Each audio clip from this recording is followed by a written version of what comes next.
Hello and welcome to News Laundry. Today we have with us the President of the Janata Party, Mr. Subramanian Swamy.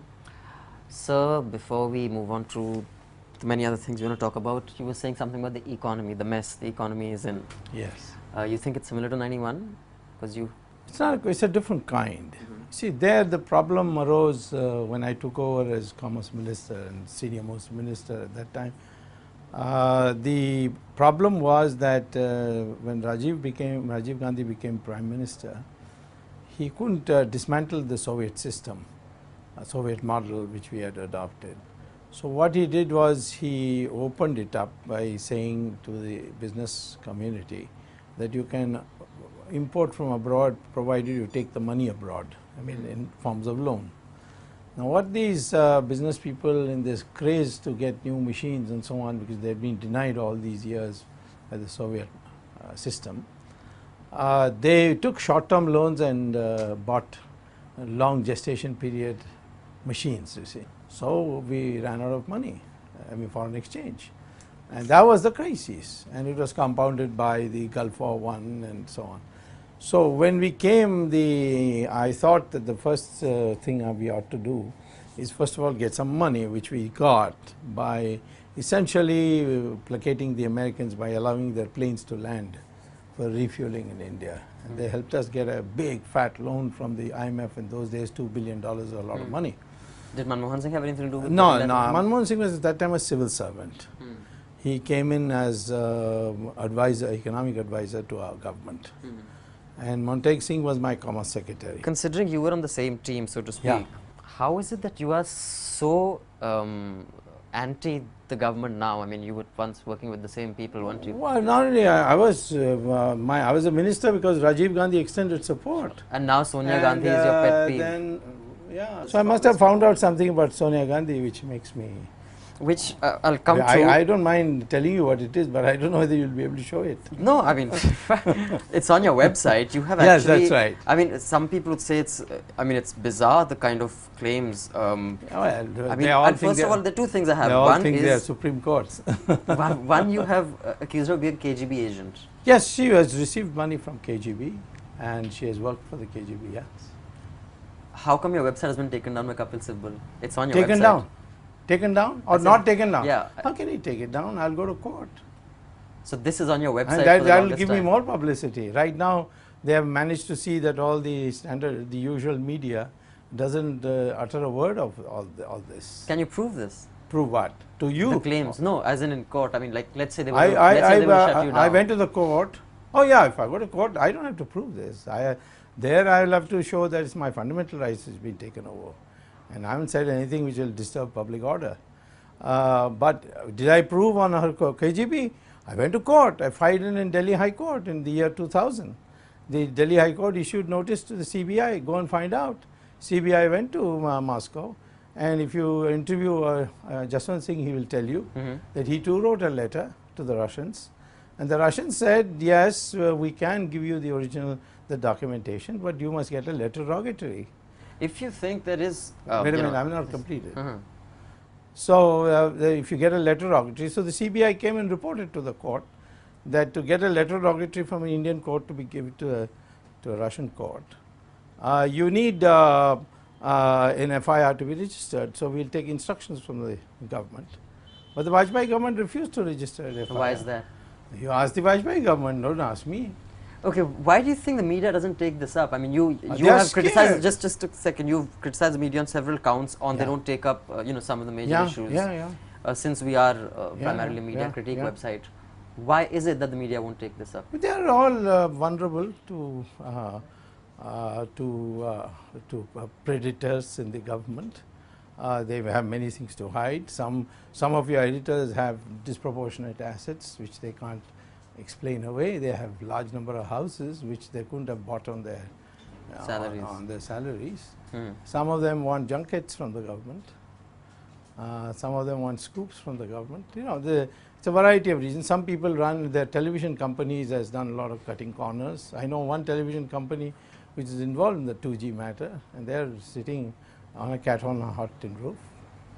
So they are vulnerable. You can't fight corruption in this country unless you are squeaky clean. That is, there is nothing they can find. And no one is, that's what you're saying? No, media know very few. I mean at the management level where they call the shots. I know media people get SMS from Mr. Chidambaram, don't show Swamy on TV. some of the reporters have shown me these SMSs. So it's a tremendous. Ahmad Patel, Miss Sonia Gandhi will not invite you for dinner unless you are saying very flattering things about her, including how great a scholar she is, even though she hasn't passed the 5th class. Okay, you wrote a piece in the DNA. Yes. Where you have spoken about Muslims having a Hindu ancestry. Yeah. And in the aims, they should admit to it, that's all. Why is that important? I don't get That's important because it unites And you actually even suggested, I think, that it should be compulsory for them to acknowledge their ancestral heritage. I said they should be should acknowledge that their ancestors are Hindus. Otherwise, they should have a voting right. That's what you said. That was the objection. Yes. Objection. Isn't that a bit much? Well, it depends on how you see our history. How are you even going to do that? No, that's a different matter. I'll have to be in a party which comes to absolute majority. No, okay, let's say there. So what you're going to have? Let's say there's some Muslims who say, okay, we acknowledge our Hindu ancestry. Some they say we don't. So they wear a star, like what? No, they won't. They have to declare the voter on their voter form. You see, voting voter is not a fundamental right. It's just a right. But how is that even important? It's important because it creates an identity for India, that we are a nation of Hindus and those whose ancestors are Hindus, and brings us closer together. But technically, let's say there are some whose ancestors aren't. It's possible. Like whom? I know. It's possible someone who's come from Saudi Arabia and settled down here. You mean freshly? Let's say their forefathers came from Saudi Arabia and settled down here. Let's say a couple came from Saudi Arabia. When, how long ago? And they brought Saudi Arabian women with them. Yeah. It's not possible. No, I'm just. You're going to check every DNA. No, it's not a question of DNA. If a person says I'm not, I'm not, and the thing that I can do to him is not to give him the right to vote. That's all. I mean, let him be. He can be an Indian citizen. I have no objection. What does that achieve? What does that do? It creates an identity for India, which I told you. India is a nation of Hindus and those others who acknowledge that their ancestors are Hindus. We are a continuing civilization. Sure. No, what I'm trying to figure is that some of the issues that you take up are, pure academically. You back it with documents such as the 2G case. You have fought the 2G case fairly successfully. But on the other hand, at least from where I see it, some of these demands are way bizarre. I mean, like this Muslim demand. I mean, I don't even understand how you could even do it. I don't know what how could you do it? I mean, how would you actually execute it? I told you, all you have to tell the election commission is don't register anybody who doesn't declare that either he's a Hindu or that his ancestors are Hindus. Does that apply for Sikhs and Christians as well, or just Hindus? Sikhs and Christians, of course, their DNA, I mean, they will openly acknowledge it. Okay. They won't say that we are Hindus, but they will openly acknowledge, yes, our ancestors are Hindus. Are you a religious man? Me, it depends on how you define it. Do you pray? Oh yeah, I certainly do. What else do you go to temples? No, I'm just... No, temples rarely. Okay. I mean, I go for political purposes, like some temple is taken over by the state, so they will invite me. But most people think... So what do you pray for? Like what's in your prayer? Don't you think that's very personal? Exactly, it is. Religion is very personal. No, religion is not personal. That's my point. Prayer is personal. When you ask me what I pray for, religion is not personal. You can declare your religion. But if you don't want to, let's say someone let's say there's a form and they say I'm not saying that then you say that your ancestors or your father, mother were Hindus, or your grandfather were Hindus, or great grandfather were Hindus. What if no one was? No one acknowledged religion. That's not possible. No vote for you. Sorry? No vote for you. So suppose you're an orphan and you don't know where you came from. Well, we'll tell them that you don't vote. No. If you're an orphan, you don't know where you came from. I can make some special dispensation. That someone who was an orphan, so then you have to prove you're an orphan. Will be exempt. You see, a man is mental patient. He may not know. No, we're talking about orphans, not mental patients. So I'm saying I can make exceptions. Okay. Okay. Don't make it ridiculous by pushing it to extremes. I honestly do think it's ridiculous. And by the way, this was not a proposal. This is a proposal of mine. I wasn't saying that if the Muslims don't agree, then run a riot. I said if you're in a position to do it, we'll do it. Because I'll tell you another thing which I've left out. When we divided India, we divided India between those Muslims who... Who's we when you say we divided India? That is the Congress party which represented us. Okay. If you have a definitional problem, I don't know. No, I was just checking. I'm a professor, we used to definitions. When we agreed to divide India, at that time the question became that a part of India should be given to those who don't want to live with Hindus. Okay. That's I mean, even you can't deny that history. No, that they wanted an Islamic country. No, they said they were, you read Jinnah's speech. He said, I can't live in a... But as a Muslim, as the Muslim League, as the leader of the Muslim League. No, he said Muslims cannot. You accepted that he was the leader of Muslims. Yeah. So he said Muslims cannot live with only Hindus. Muslims. He said Muslims cannot live with Hindus. No, what I'm saying is only Muslims. He wasn't representing the other communities. No, who would accept him? Right. Yeah. You know what happens to in Saudi Arabia. Sure. Do you think the minorities can build a temple there or a church there? So he said that I need a separate country. Now this is accepted. Now once you accept that separateness, that there are those Muslims who felt they had nothing to do with Hindus should be given another country. So those who live in our country, they must have some identification with the Hindus. I reject this modern Western liberal Nehruvian concept that India is a republic. No, secular is all nonsensical words. I don't know what it means, and neither do you. So just to bandy it about. If you want, we can have a debate on secularism too. Do that as well. But what I had, you see, India is an ancient nation. It's not a nation which was put together by the British. Right? So what is that ancient nation? It's a Hindu culture. It's not a Hindu religious culture state. In fact, say all tribals are also part of the Shaivite or Vaishnavite tradition. Yeah, many of them don't acknowledge they are. They are tribals who don't. You take me to meet them. They must be Maoists or they must belong to your Western gang. You see, the tribals I meet, they in fact say Ramchandraji is like us. Because we use bow and arrow, he used bow and arrow, and our wives are constantly kidnapped like Ramchandraji's was kidnapped. Well, even Attila the Hun used bow and arrow, that doesn't mean they're Huns. I'm talking about what the tribals tell me. You don't have to be, No, I mean that's, it doesn't. If you're going to argue with me, then you will need a few days, I think. We have a system called Shastrat in our Sanskritic system. You argue. And if you lose, then you have to convert to my view. Okay, that's how Hinduism converted Buddhism. As in converted Buddhism, as in all Buddhists are Hindus. They made them Hindus. No, we were a Buddhist country at one stage, and Shankaracharya made us all Hindus. The Shankaracharya Renaissance of Hindus. Yeah, Adi Shankara. That was by discussion. And the final guru of the Buddhists. So what, you go to each person and debate with him? He went to all the prominent leaders who represented the society. I see. Okay, when you speak about the media not taking up issues, you have also put out that you've gone and addressed a lot of gatherings, you've addressed a lot of... But the media doesn't take that up. Not only that, there is there are a lot of interests which work. I'm not saying that the media is not a black and white picture.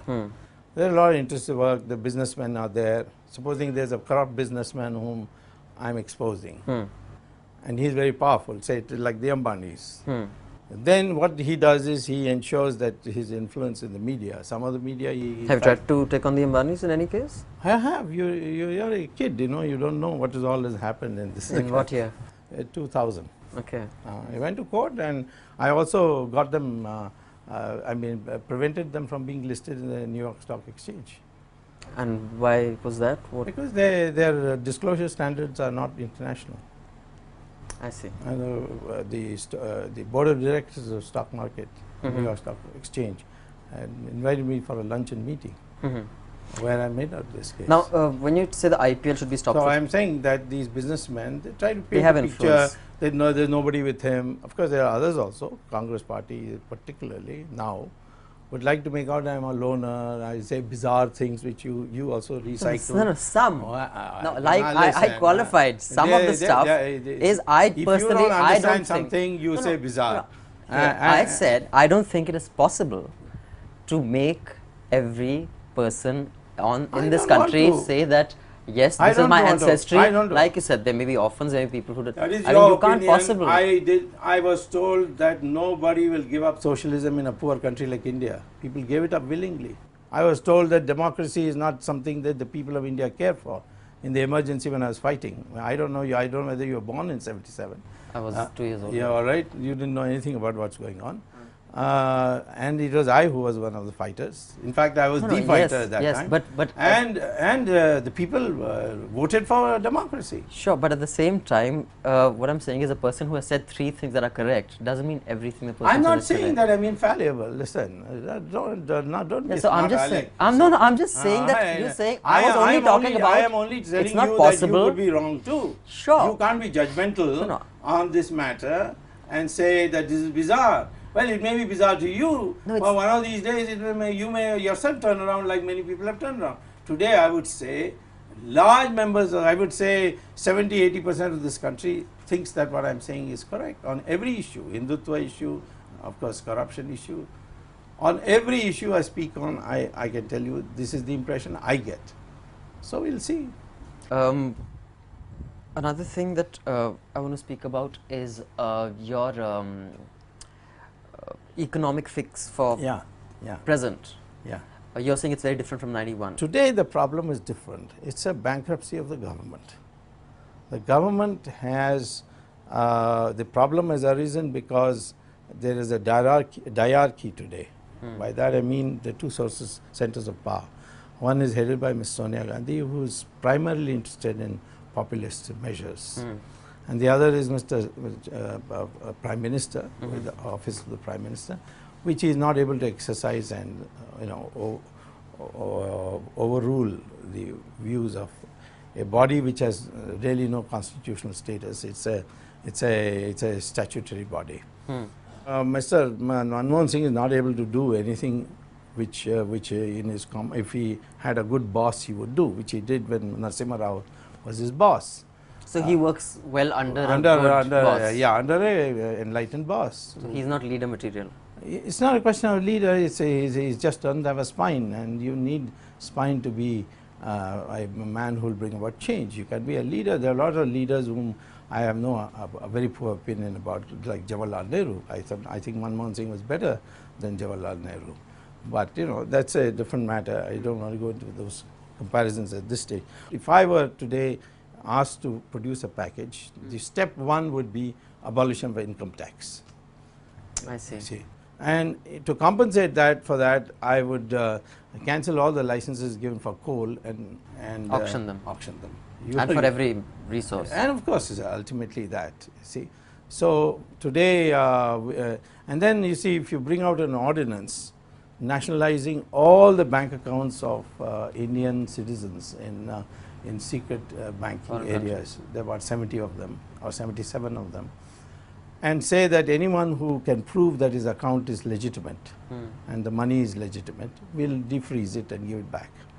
Then you will get about 70 lakh crore rupees back to India. Where does that figure come from? Is there any It's a worked out figure. You wait for my next book, you will get. Yeah, of course it's scientific.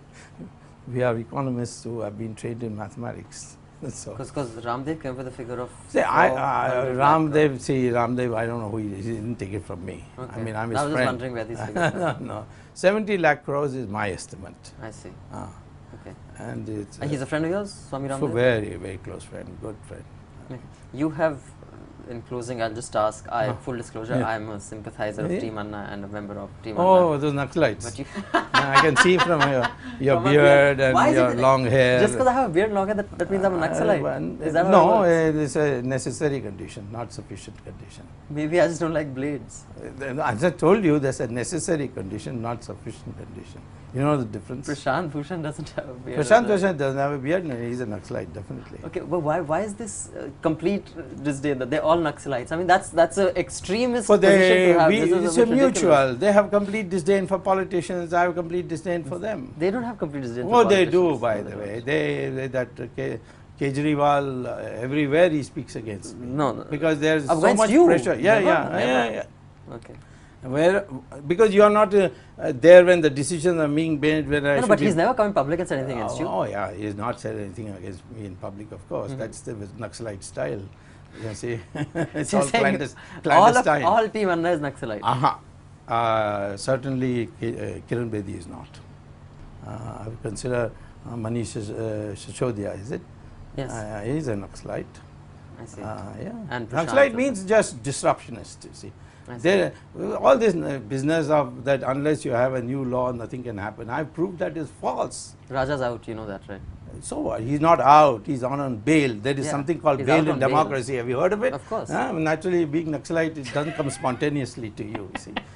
To think of bail. He'll be back in jail at the end of the year. You're confident about that? Oh, absolutely. And who else? Like, well, I'm working on seeing that Chidambaram also goes. You think that'll happen? I think so. The case is very strong. So I've gone to Supreme Court, they've reserved orders. Let's see what they say. Thank you from one Naxalite. Thank you for your time. Okay.